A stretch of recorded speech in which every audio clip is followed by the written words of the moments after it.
Welcome back to our YouTube channel. Day 3. So it's just two giggling teenagers that have been forbidden to see each other, but they're doing it anyway. The only difference is in this case, that's different to most situations like this, is that one of their parents ends up murdered. And 6 months before this murder, the girl in the video, she's called Sierra. She was in a custody battle with both her parents. It was as though the judge predicted something was going to happen with Sierra. I'll show you that later on in the video, but he was definitely onto something. But I'm sure if this judge had known the full story right at the start, or exactly what was going on in Sierra's life at that time, this would have been a whole different story now.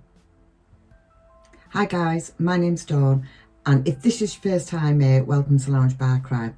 Let's get into this case. Let's first talk about one of the parents of these teenagers. His name is Daniel Halseth. He's a very young at heart kind of guy. He was on all the social media platforms. He co-parented his children with his ex-wife Elizabeth, and he was doing his best. In fact, he was doing more than his best. He always had something going on for them to do. Oh, what'd you say? Happy Valentine's Day. Oh, happy Valentine's Day. Hey, Jordan, happy Valentine's Day. Jordan, happy Valentine's Day. Hi, Dad. Valentine's Day. Dad, Valentine's Day starts... Yeah, but I want you to... Happy Valentine's Day. Happy Valentine's Day, Daddy. And I got a whole... That one. That's the one you like, Sarah? Hey, Babs. Babs, is that the one you like? Daniel was born to Wendell and Christine Halseth. He was brought up in Estacada, Oregon. He earned a bachelor's degree in music at Western Oregon University and a music degree at Corbin University. So by now, Daniel was living in a place where they say what happens there stays there, but not in this case. He was living in Las Vegas, Nevada. He described himself as an entrepreneur. However, more recently, Daniel's interest returned back to the arts and travel, photography, the outdoors and music. He used to play the drums as well and piano when he was younger. This was all displayed all over his social media accounts, where he gained approximately 20,000 followers on Instagram. He was on YouTube, he was on Facebook, I think he was on Pinterest. So just to go back a little bit, Daniel was married in March 2001 and he was married to a woman called Elizabeth. They was married for about 10 years and they divorced in 2011. However, about a year before the divorce in 2010, when Elizabeth was 27, she was the youngest woman to be elected to the Nevada State Senate. In their 10-year marriage, they had 3 children, Dana, Jordan and Sierra, all 1 year apart. After their divorce in 2011, Elizabeth would remarry.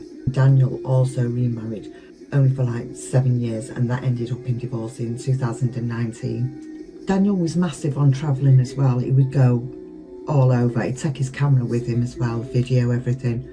And on 7th of April 2021, this year, he'd just returned from one of his trips where he'd been to Providence, Rhode Island, Oakland, California, Boston and Massachusetts.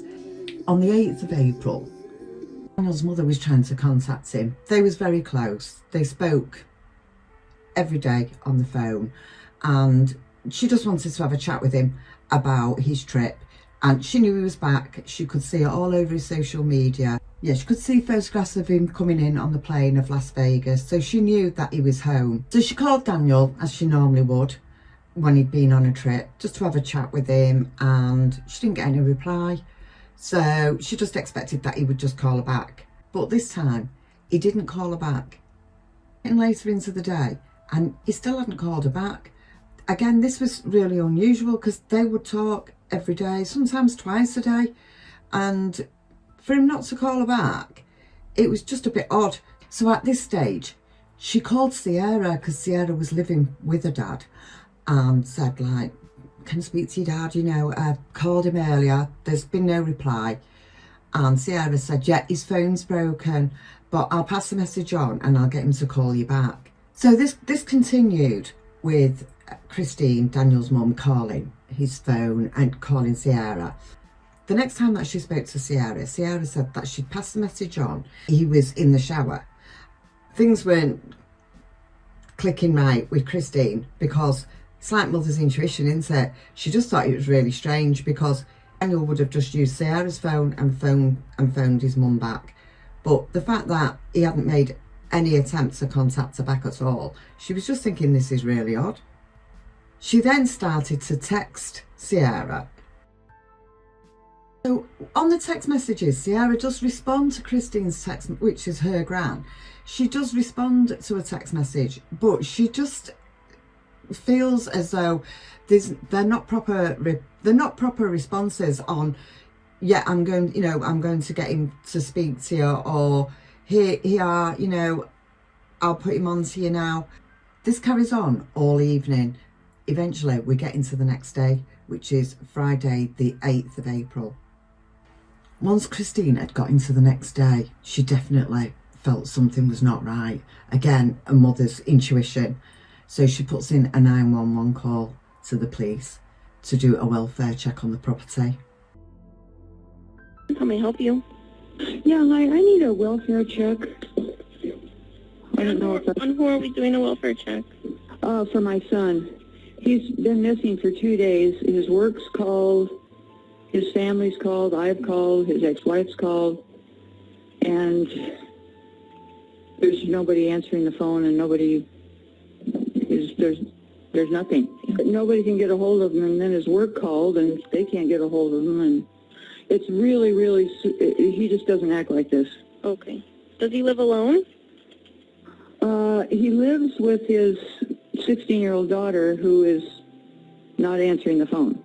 Okay. Or replying to a text. Mm-hmm. And the weird part is, I'll just tell you this, there's been ATM withdrawals at 3 different ATM. Before Christine does the welfare check, she also rings Sierra's mum, Daniel's ex, Elizabeth, and asks if she's heard from Daniel. And then she rings Daniel's landlord for the property, who is called Peggy Newman. She's also a friend of Daniel's, and she asks if she could go round and do a check on the property and find out what's going on. Peggy said that she would, but that she was busy right at that moment, but she would go round later. So Peggy, as promised, finished what she was doing, and then she got hold of a friend and she went round to Daniel's property as she'd promised Christine, just to make sure that everything was okay. This is what happens. 911 emergency, Guerrero 16497. Do you need police, fire, or medical? How's it with that boy? Oh my God, 8417 Dumpsy Court. 8417 Dumpsy Court. Do you need police, fire, or medical? There was a fire, and we went in to investigate. The fire must be a couple days old. But there's a dead body in the garage we just found. I'm with the homeowner that doesn't live here. Okay, and you're in there right now? So as you've probably guessed, the body that they found in the garage was the body of Daniel Halseth, Sierra's dad. He'd been put in a sleeping bag and he'd been set alight. Also, they found tools around the place. It appeared that they tried to dismember Daniel's body but was unsuccessful, and that's why they set him alight, put him in a sleeping bag and set him alight. The two teenagers in the video is 16-year-old Sierra Halseth, which is Daniel's daughter, and 18-year-old Aaron Guerrero. So what was the motive for these teenagers to murder Sierra's father, Daniel? He was 45, by the way. But they started seeing each other in the June of 2020 up until December 2020. Around about December, Daniel seen massive changes in Sierra, the way she was behaving, and so did a lot of other people. He tried to put a stop to them seeing each other. Elizabeth, Daniel's ex-wife, she also seen the massive changes in her, as did Aaron's parents as well. So between them all, they all decided that they just needed to keep them away from each other. They just didn't seem to be good for each other. The changes in both of them was absolutely massive. So they tried to stop them seeing each other and stop communication between them also. Changes that everybody saw in them was that they didn't seem to function like other teenagers. They weren't doing anything else but seeing each other. Now, we know that that's common with teenagers when they fall in love, or, you know, they get a girlfriend or a boyfriend, but they only spoke about each other. They would only be together. They wouldn't be with other people. They weren't mixing with other people. The relationship was not healthy for teenagers.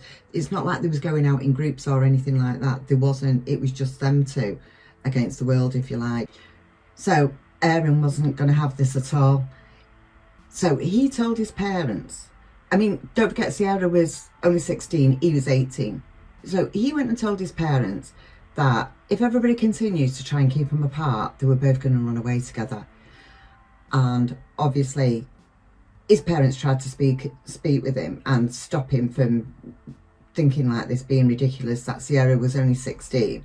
But he was adamant that if everybody didn't keep out their relationship, they was going to take off together to Los Angeles. So with this, Aaron's parents phoned the police. They didn't seem to really take much on board with this. They didn't seem to do anything about it. But they also contacted Sierra's mum and dad as well and told them. So which just made them more adamant really to put a stop to it. So these teenagers decided that they was going to be together for the rest of their lives, which when you're young. So they decided to hatch a plan together, and that was to run away, but they needed money first.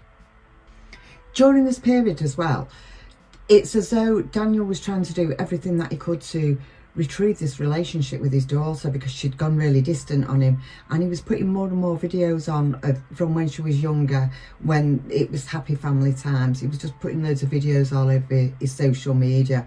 I think he was trying to, I don't know, make her realise something. She was just too in deep with this Aaron. So back to the plan of action. They decided they was going to rob Daniel when he come back from his trip. So of course he gets back. Somewhere along the line, this went from robbery to murder, and nobody knows how things changed here. And I don't know why it was Daniel that they decided to rob. He wasn't necessarily loaded. It's not like he had loads of money. I think he was just getting by financially. Their plan had gone into action now, and they had gone on the run. Now, they were still heading for LA, even though that's where Aaron had told his parents he was going. They didn't change routes. Spotted on CCTV was Daniel's vehicle leaving the property. Also spotted on CCTV was Aaron buying rubber gloves and lighter fluid. Plus, the lovely Sierra, Daniel's daughter, she was spotted on CCTV too, and she was buying bleach to clean up the crime scene. Further evidence was from Dan's ex-wife, Sierra's mother, Elizabeth. She'd noticed that on her bank account, well, on their shared bank account, that there was quite a few transactions leaving the bank, and she couldn't understand why, because this was a joint account that they had between them, which was just for shared responsibilities that were both of theirs after the divorce. So they didn't use it for anything but to pay off these shared responsibilities. It appears, and she told Christine as well the day before, that it appeared that there was lots of transactions going out of this bank, and she couldn't understand why. And she'd also called Daniel the day before regarding these transactions and got no reply. They dumped Daniel's car, and then they was taking trains and buses to try and get to LA. Got as far as Salt Lake City, Utah. When they were both asked for tickets on the 900 South station and they didn't have any, the police ran a check on them and found it was discovered that Aaron and Sierra were wanted on a full extradition warrant out of Las Vegas.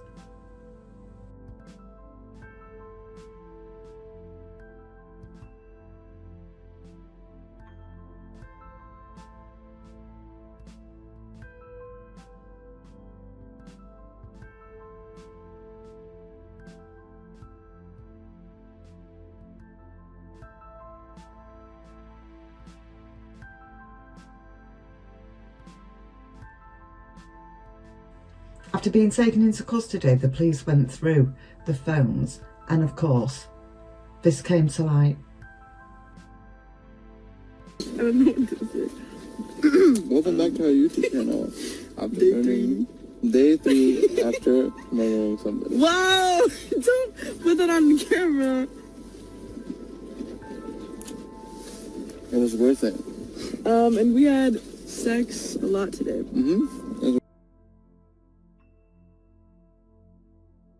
At the end of that video, he also does some slaps on the face and some choking movements, as though he's letting her know who's boss. I think actually the best thing that could have happened to Sierra was getting caught, because I think if she'd have carried on with him, I think she would be where Daniel was as well. She'd end up in the same place.